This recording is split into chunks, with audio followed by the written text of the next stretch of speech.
Hi, everybody. This is Christopher Phillips, and I'm talking with the most beautiful, amazing woman in the entire world. Oh, No, that's there's so no sweet. awe to it. It's a fact. This is Oh, this is Cafe Aretista, and an Aretista is my coinage. And Aretista is building, deriving off the Greek word of arete, which means to be an excellent all-arounder in all dimensions of life. There's a sense of social conscience to that, where we can't be all we can be as individuals if we don't help everyone else in all scales to be all they can be too. And Ceci, this is a very important day in Mexico. This is a Paro Nacional, Dia Sin Mujeres. And so you and our daughters are not attending school today. You're not working today. And I wanted to have you as the guest on my program. So is what's happening in Mexican society an anomaly, or is it what women are facing everywhere, and that they're just not appreciated as they should be, and facing repercussions because of that? well, I think in this historical moment in Mexico, there is a lot of violence. So it's, some people argue, well, there's not just violence toward women, there's also violence toward men. And I totally agree with that. But historically, we are in a macho society, particularly in Mexico, and we are, believe it or not, the country around the world that has the number one violence toward women. The number one. Number one, yeah. So we think of more, closer societies that, um, that are more strict toward human rights toward women, as perhaps those that will have more violence. But in this moment, there is no other country that has more violence toward women, um, you know, girls and teenage girls, than Mexico.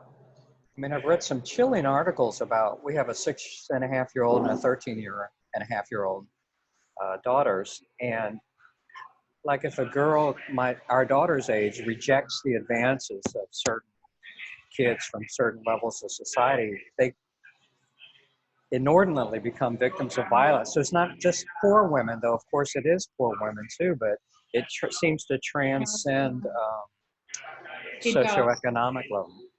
It does. Yes, socioeconomic levels. It happens, um, at all levels, among the rich, among the poor, middle class, doesn't matter.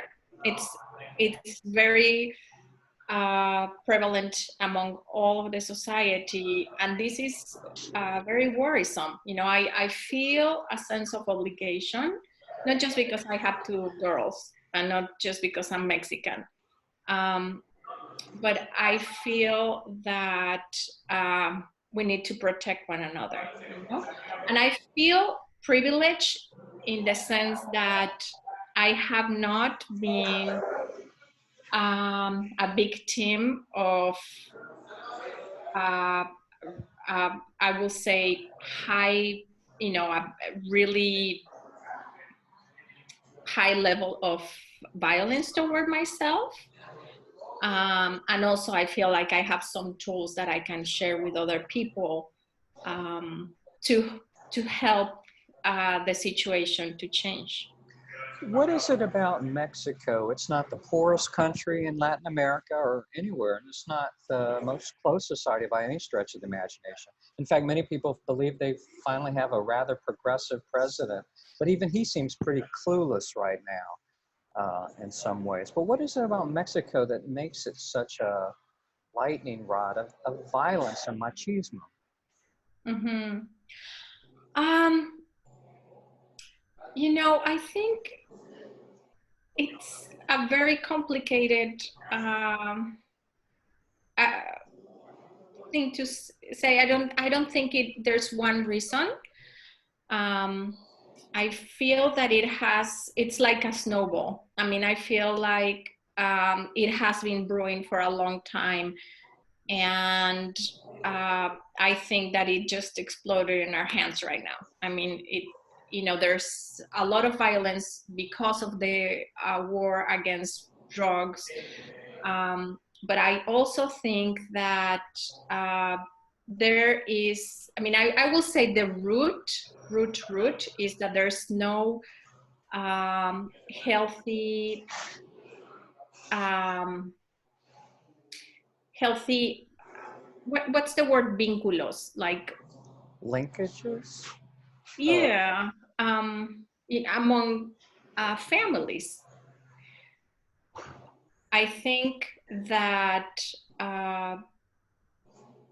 I'm not the type that will blame men, and I don't think the answer is to fight violence with violence. Um, I think we just need to see what has happened, and I think we've lost our way. I think that women have, not because of economic reasons, been out of the house. And I don't think yet that we as men and women, together have all the tools to play equal parts.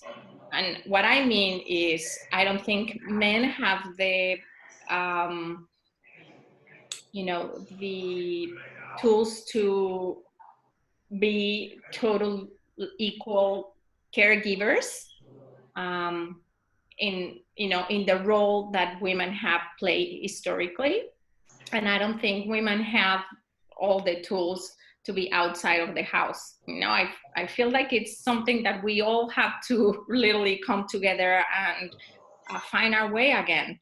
And meanwhile, um, the the result, or actually the victims, have been children, and how we raise them or not raise them, and how when they grow up then don't have the tools themselves to be able to be stable in their emotions, in how they interact with one another. And I feel that it hasn't been healthy for a long time, and it just kind of became too much for everybody. So you said that you feel that you have tools to contribute to positive resolution and creating the kinds of cultivating the kind of society that we need on many different kinds of scales. And you're working towards that in nonprofit work, a new nonprofit outreach endeavor that you're doing with two other women. And can you tell me more about the tools that you are bringing towards helping in this? Yes. Um, I mean, it's not like I'm perfect, and it's like my own children, uh, you know, challenge me every day. Um, Really, a but teenager challenges you? um, but I,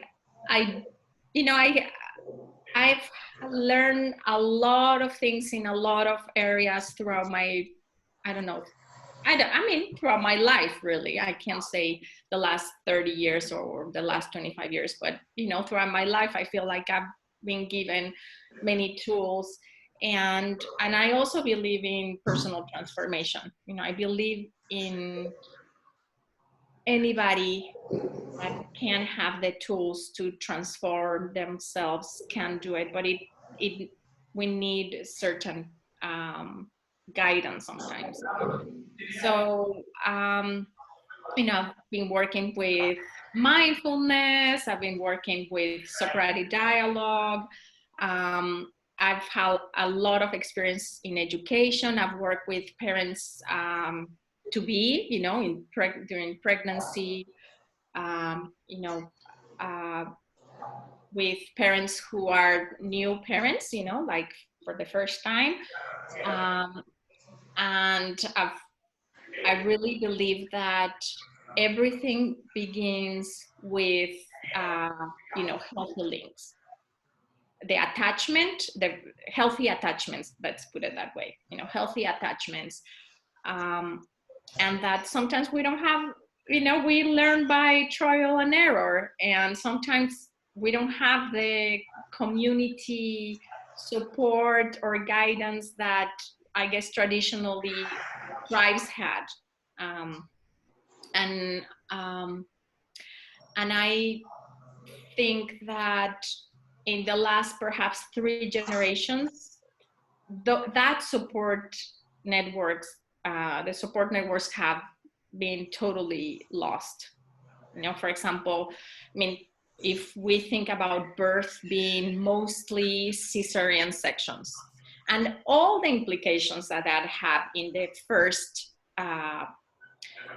attachment with the parents. And then I think that that escalates more when then the mom has to go out and work, you know, 6 weeks later. And then when there are not, when we don't have the tools to, you know, contain ourselves, our emotions, much less those of others. And children need that containment and that guidance. And then for us to change, to make patterns different, we need reflection. We need times to talk and reflect, and to play. And I think our society has totally forgotten how to play, you know, how to be playful with our children in healthy ways again, you know, where that attachment again grows.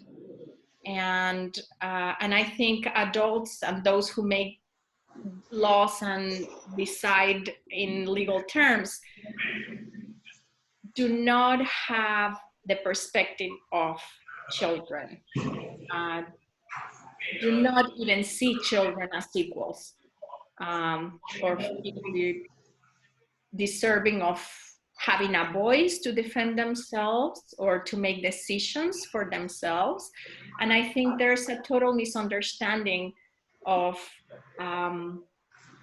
what decisions children can make by themselves and which ones cannot. You know, there's a difference of what a child can decide and what decisions have to be made for them, you know?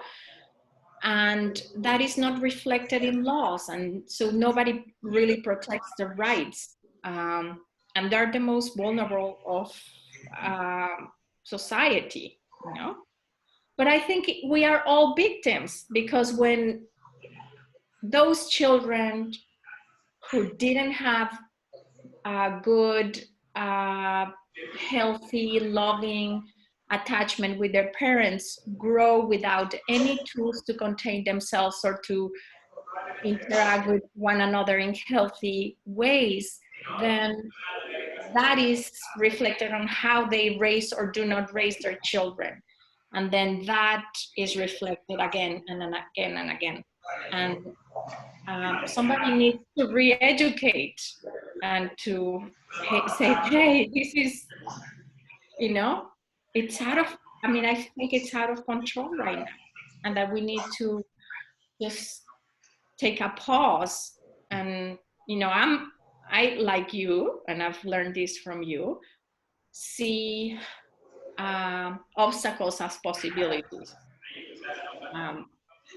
And I think that I'm not a pessimist, you know, it's like the people who work around me are always like, oh gosh, you Ceci, you know, the day that Ceci doesn't believe that this is gonna work, where this is it, you know, because I'm you know, I'm an optimist, perhaps have a little bit of innocence in that, but I believe in change. I believe that in humanity, and that we all can relearn together, and that is not easy, but I think it's possible.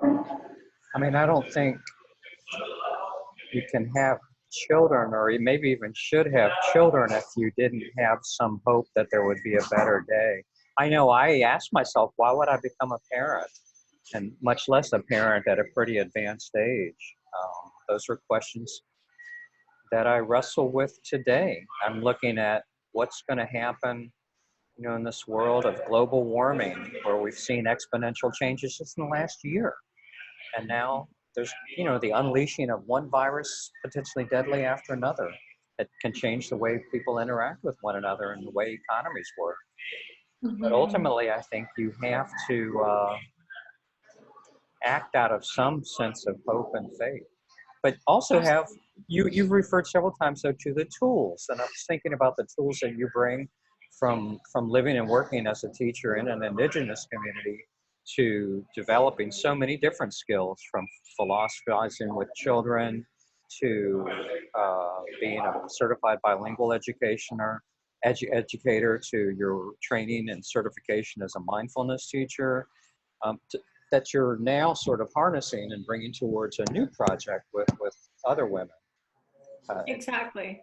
And, and I think, I don't think that has to be an organization with only women voices. In fact, we're trying to incorporate men who, I don't think it's a thing of women against men, or, I don't believe in that at all. Um, I think we're all in this together, and that the only way to get out of it is together, finding new ways, um, reflecting on um, what things are not. I mean, I feel like at an inside, intimate place, we all now know when we're not doing the best, um, when even when we're doing it, it's not right. Um, but I also think that uh, we we have the um, the ability to change that, and that it has to be together, And so I also believe in multidisciplinary approaches. I don't think that I have a lot of tools, but that doesn't mean that I can do it by myself. I think that if other people have abilities in other areas, legal ways, in organizational ways, then we can all really conform something very strong that, because it's monumental what has to be done. It's not easy. So there's no one answer. And I feel like every step of the way, we're going to be learning and realizing it needs to be a different way. This is not working. This worked really well, and but somebody has to start it, and I So, feel a sense of obligation. so today, in this national stoppage of women going to school, to work, participating in the economy in Mexico, what you sat down with our two daughters and talked with them. What did you share with them? Well, first I shared how, why are we doing this? And the first thing I said is, there's not just violence toward women, there's violence in general. And then how I have been, really not great, I will say not really heavy experiences of how men had abused me, like when I was a 14-year-old, and, I was walking on the street, and a man in a bicycle passed by and just, slapped me on my bottom, and I felt so violated, um, because it's my body and nobody has the right to touch me without my consent, And so when that happens, it's a violation, and to feel so powerless to do anything, because the coward was on a bicycle and just kept going, and there was absolutely nothing I could do. It's rage. So and that's something really simple. I mean, I had other similar experiences, you know, in the streets. And so, you know, thankfully nothing like that will had a scar on the rest of my life, but enough to give me certain tools to be protected of myself and have alarm signals when you know, you don't feel comfortable or safe in a place, you know, and move away from that situation or not put yourself in that situation. So those are the kinds of things that I was telling my girls, you know, our girls. And then I told them that I was so amazingly thankful for the father they have, you know, that such a caballero, you know, a gentleman, very respectful and loving, and you know, and that they should feel very lucky to have a man like that as a father, you know. In other words, I'm not saying, you know, all men are bad or anything like that. You know, I think there's a lot of men out there that are supporting us in this historical fight, you know. And I think it's not a matter of it, you know, it's men again, men against women or women against men, but it's a battle of human race and how we have to find new ways when things are not working. And when it's an extreme, then we need to stop and think and reflect. And this is why I'm doing this with you. Otherwise, I'm offline on anything right now. You know, my cell phone is turned off. The girls have no access to internet of any kind, because we need to stop and reflect and see what has gone wrong and what can we start walking a different way together. For me, is together. And sometimes perhaps, hey, I mean, I would like to know where you are. Are there women around? You know, how does it feel if there's only men? Is the environment different? Are things, you know, or is it having an impact? Is it giving you a time to stop and reflect? I mean, how, I would like to know, how is it from your perspective? You know, I was thinking about, I'm usually a pretty easygoing guy, but there have been two occurrences, well, with you over the years. One was when you felt mistreated by a bus driver coming home from your teaching job in San Francisco. And another one was when a disturbed guy kicked you in another place. And then I got really violent. I went chasing after the bus in my little tiny Chevy Nova. Guy was scared to death. It was lucky I didn't get arrested by the police. Truly. I wasn't thinking. I just went after him when you came home crying. And then I did something pretty violent to the guy that kicked you. Scared him to death. And I scared myself to death too, and probably you too. But you know, how do we best become each other's fierce protectors? Can you do it in a nonviolent way? I was thinking of two incidents, close calls really, that almost happened to our teenage daughters. Some of these things happen right in front of your eyes and you don't realize what's going on. Do you commit an act of violence against them because of what they've done? Luckily, you know, it didn't have a traumatic outcome, but it can.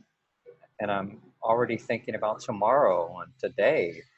And, you know, how do you find that balance between being protective and fiercely protective, but also at the same time making them feel liberated and free to explore? And in an era of gender fluidity, when I want people to feel more comfortable, my kids to feel more comfortable in their skin and discover what that skin is. Lots of difficult things I've been thinking about today. Mhm. Yeah, absolutely. Yeah, no. Yeah, I mean, I don't have easy answers. All I can do is uh, try to sit and reflect and try to come up with a model that would give others certain tools and myself, you know. I think it's when you stop and do this, you transform yourself as you share that with others, you know. Otherwise we're a bunch of hypocrites. You know. Well, to recognize our hypocrisies is a big thing. I started Socrates Cafe just to try to serve as a mirror into myself and sort of as that sort of selfish, selfless thing where anytime I develop a program, it's also to gain self insight and also into hypocrisies and contradictions, not as an end in itself, but hopefully to be, to resolve them and to not keep practicing them. And those are hard things to do. And then we have a time when so many uncertainties in this world of many different kinds. But can you, Ceci, in the time we have left, in general terms, can you tell me a little bit about the projects that you're working on or getting ready to launch that is sort of addressing them? Yes. Um, so, um, so again, I feel like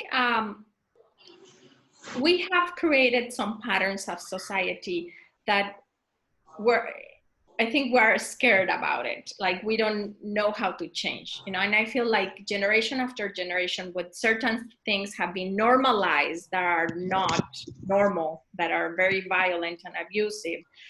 But they don't know how to stop them, you know. I mean, I see it as in a small scale, you know, like for example, how I raise my voice with my girls, or certain patterns of how I speak to them that I had, you know, that I'm repeating a pattern. You know, when you don't have the time to stop and reflect on that, the space to do it, then, you know, when it's something bigger than that, that it's totally abusive and violent, and that is violating the human rights of children, then that's really scary, you know. And we need to stop and denormalize that. So what we're trying to develop is a model that, You and two other women. yes. So my friend and I are, you know, she's a neuropsychologist and I'm an educator and a philosopher, and we're both trying, me more from the practical perspective and her more from her, you know, neuropsychology background, to develop a program based on, you know, the most recent findings of how our brain works and social emotional development and all of that, how to give those who, the caregivers, you know, parents, educators, communities at large, give them the tools of understanding child development and understanding ourselves too, and what are our triggers and our limitations. And based on that, give them tools to contain themselves so that they can contain those who they're raising, and um, and to give them information of what are the human rights of people. I don't think we all talk about human rights and nobody even know what the human rights are, much less how we violate them, you know. But then also at a legal level, like judges and, you know, people who make the laws, or, you know, or even politicians, how to understand children and how to, they need to incorporate the voices of children, and for that do it in a playful way where we can have dialogues and play together, so that we can as society uh, really see one another as equal, and how we can learn from one another, and and grow as better human beings. Because otherwise, we're destroying ourselves. We're destroying ourselves at family levels, society levels, world level, you know, because we don't have that playful, loving, reflecting moments to do this. And so I see it as very basic, and at the same time that will have an impact, hopefully at a global scale. That's so beautifully put. Well, we're almost out of time, but I wanted to. I keep thinking about your our first experience when our oldest daughter entered the world, and it was a complicated birth, but both of births were natural childbirth by midwife. But I'll never forget the midwife saying to you, "Ceci, you are such a woman." And you really are. I mean, gentle and fierce and open in a way that I hope to be someday. But really, and I've never met a more incredible woman. Oh, It's true. thank you. Thank you. Thank you for choosing me. Oh, you're the love of my life. I couldn't do what I'm doing without you. Yeah. And I've learned every day from you. So. Yeah. Yeah. To be continued. All right. And I've got my purple. You do. Your And pin. that signals the purple signals today just as a support for the national stoppage, El Paro Nacional in Mexico. Yeah, it's support, you know, if you can support, you know, it's your way of supporting the movement. Like, you know, you're not oblivious to it, but aware and supportive, which you are. I love you. Love you.